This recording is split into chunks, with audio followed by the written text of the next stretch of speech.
Eeloleval ööl on vähese pilvisusega sajuta ilm, võib olla udu. Puhub muutliku suunaga tuul 1–6 meetrit sekundis, õhutemperatuur on 14–16 kraadi. Homme päeval on vähese vahelduva pilvisusega sajuta ilm. Puhub kirdetuul 2–7 meetrit sekundis, õhutemperatuur on 24–26 kraadi. Laupäeva öösel vahelduva pilvisusega peamiselt sajuta ilm.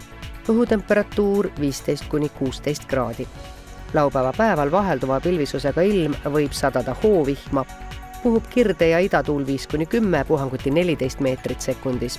Õhutemperatuur on 20–22 kraadi. Pühapäeva öösel vähese pilvisusega sajuta ilm. Õhutemperatuur 12–14 kraadi. Pühapäeva päeval on vähese vahelduva pilvisusega sajuta ilm. Puhub kirde- ja idatuul 5–10, puhanguti 14 meetrit sekundis. Õhutemperatuur on 20–22 kraadi.